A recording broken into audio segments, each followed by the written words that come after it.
This is fushigi, and there's a few things that you should know about your fushigi ball.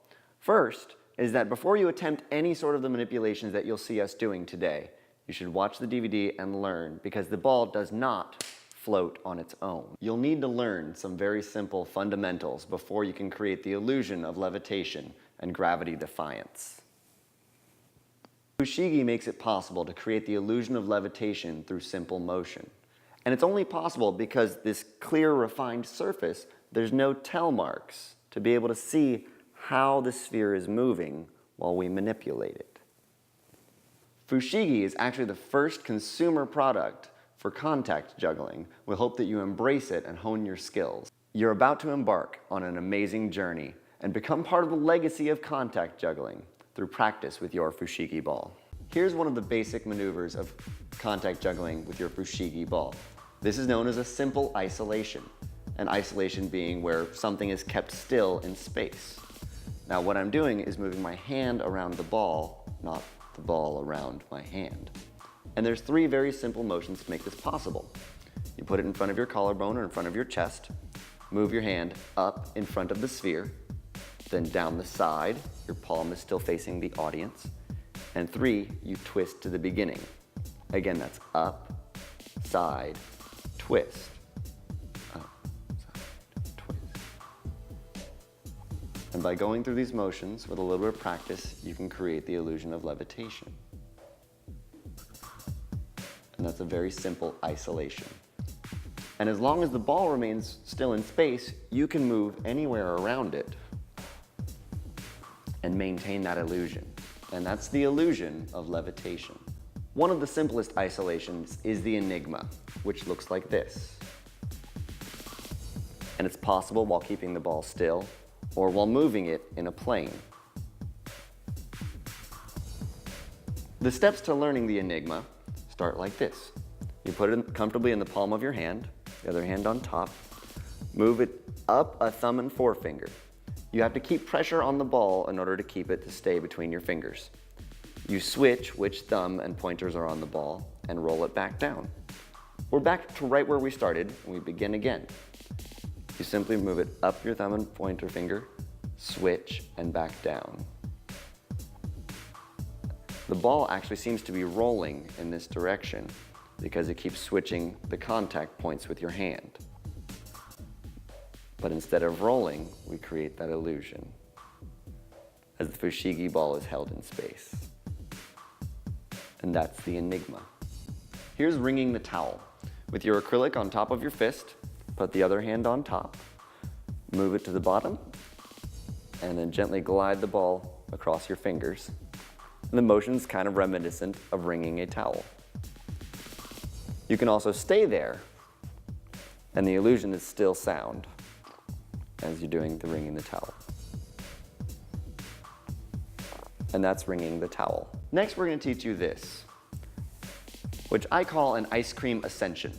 And it's kind of a silly name because, well, when I'm holding it like this, it reminds me of an ice cream cone. And you can do that in both hands, just moving it from pinky up to the fist of your hand. And if you do that, you can make the ball rise up, or an ice cream cone isolation, where it stays still in space. And that's the ice cream cone ascension and levitation.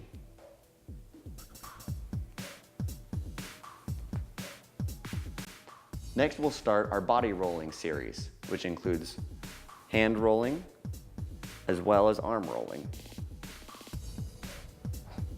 The series begins by forming a cradle on the back of your hand. I do this by putting one of my fingers down and resting the ball there gently. That's called a 3-finger cradle. There's also a 2-finger cradle or a Vulcan cradle. And all of them work just as well to learn the wiper. The way that you learn this is by tossing the ball gently into the air and then catching in the palm of your hand. And then the harder part, throwing it, pointing at it, and catching it back on the cradle. Even with a slight toss, this is training you to be proficient at catching the fushigi ball on the back of your hand. Once you've achieved the toss, then you let the ball just roll gently over your hand to the cradle and back to the palm. Now you're doing the wiper. Don't neglect to learn everything also with your offhand. Then you'll be able to switch between the two to really create some amazing effects. Next, we're going to learn with our fushigi ball how to do the cradle to palm and the palm to the cradle. And the moves happen exactly the way they're named. We're going to do the wiper to the cradle, place it in the palm of your other hand, and then wiper back, cradle to palm, cradle to palm. And you want to practice this until there's a smooth transition from one to the other. Once you have that, reverse directions. Now we're going to do the palm to the cradle. Windshield wiper and back. Palm to cradle. Palm to cradle. Now you've learned the palm to cradle and cradle to palm. For those of you wanting to have a bit more of a challenge, you can try the half pipe, which is a very difficult maneuver that takes a bit of practice. What you do is you start with it on the tips of your fingers, move it to the palm of your hand, then to a cradle, to the opposite cradle, to the palm, and back up. Repeating these motions, and you're trying to create a fluidity of motion. So the ball seems to be moving on a track of its own, as if it was in a half pipe. And that's the half pipe. Here's a simple trick. This is called the finger flip. And what we're going to do is make the ball jump, move your finger around it, and catch it back on the palm of your hand. It looks like this. It's very quick, very easy. Deceptively so. It will take a little bit of practice. And that's going from the ice cream cone position to the cradle, almost around your finger. We can do the same move in reverse, then we call it the Pilfregnif. For those of you who like spelling, that's finger flip in reverse. So now you've learned the finger flip and the Pilfregnif. Next, I'll be teaching you a prayer pass, or a prayer hold. You get into this position simply by having the fushigi on the tips of your fingers, putting your hands together, and squeezing gently. The ball should rise to the top, and you precariously balance it on the tips of your fingers. From this, you can do a simple prayer pass, which is where it's actually handed from one palm to the other, simply from my right palm to my left and back. Or the true prayer pass, from one cradle all the way across to the other.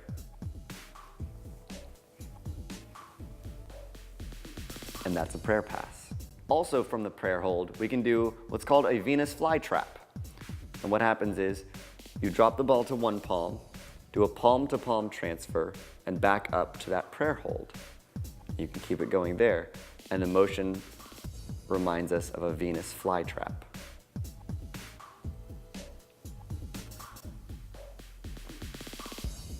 That's the Venus flytrap. Next, we're going to teach you how to do string pulls and pushes with your fushigi ball. Anytime that you have your fushigi doing a simple levitation, you can pretend to grab a string and pull gently to a new area, or very quick. At the same time, you can also push it up, down, side to side. Creates a whole new dynamic element to your fushigi manipulation. And those are string pulls and pushes. Next, we're going to teach you palm spinning, which is the act of spinning 2 or more fushigi in your hand. And it's actually simpler than it looks. You simply find a place that you can comfortably hold 2 fushigi balls and switch them from one place to the other. It doesn't matter whether you learn it clockwise or counterclockwise, but also try it the opposite direction. Once you can make it switch once, you can make it switch twice, 3 times, and then create it as a continuous motion to create a flawless fushigi palm spin. This is the isolation palm spin, and it's built from doing exactly what we did with 2. Once you have two balls rolling in your palm, you isolate one by moving your hand in a circular direction and making the rotation of one ball be absolutely nothing. That creates the illusion of levitation. This is a two-ball orbital isolation. Next is our palm spin isolation. And this isolation takes a little bit of practice to get used to. I start by holding it over my pinky, move it to my pointer, to my thumb, to the palm of my hand, and back to the beginning.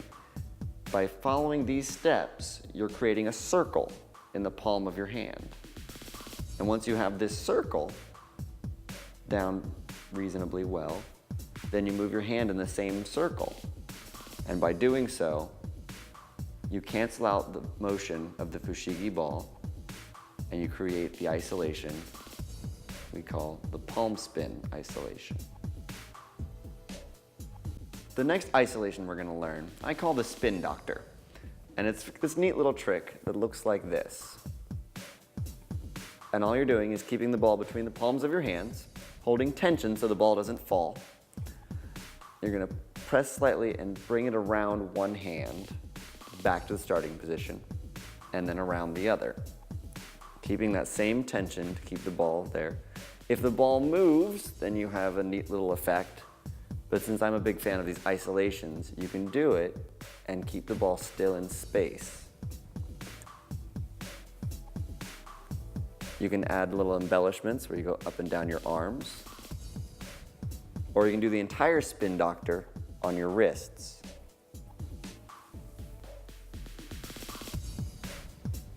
There's the spin doctor. We're going to teach you the UFO. This one's a little out of this world. And all that you do is take your fushigi, put it in a diamond shape between your hands, and you kind of press on it so it can't fall out. And then you simply move your arms, rotating around the ball, either to the front or you can reverse. You can even go up and down. And if it starts to slip, you can correct it. And that creates the illusion of the UFO. That's unidentified fushigi object. What you can learn to do with fushigi is limitless.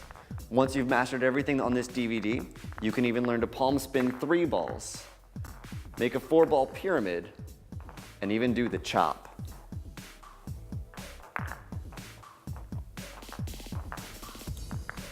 You can do curls with your arm, or a twist.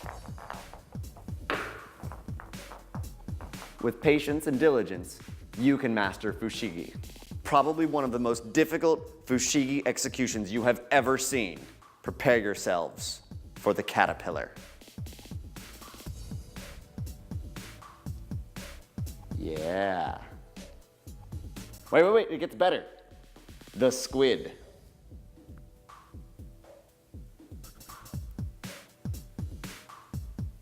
And for a limited time only, available on this DVD, the jellyfish.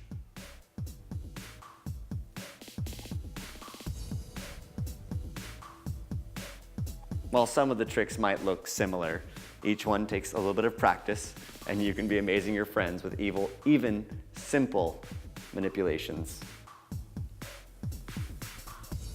Next, we're going to teach you a difficult body roll called a chest roll, because I'm going to be rolling the ball on my chest. It also helps to have already mastered arm rolls forward and back on both hands, because we're going to be attempting this.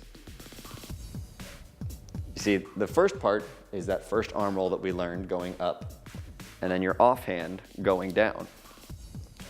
What we're going to do is guide the ball to our elbow, catch it on the shoulder, push it across the chest, and guide it down the other hand.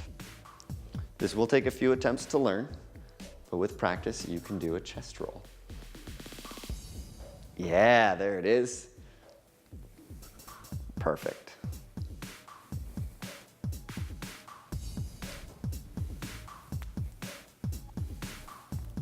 There's a chest roll. Now that you've seen what's possible with your fushigi ball, you can take all the manipulations that we've learned and put them together into your own sort of performance. You can do the simple isolations into more complex routines, as well as all the body rolling that you've seen us do.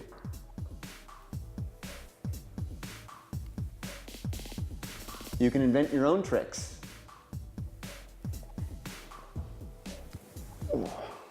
The possibilities with Fushigi are endless.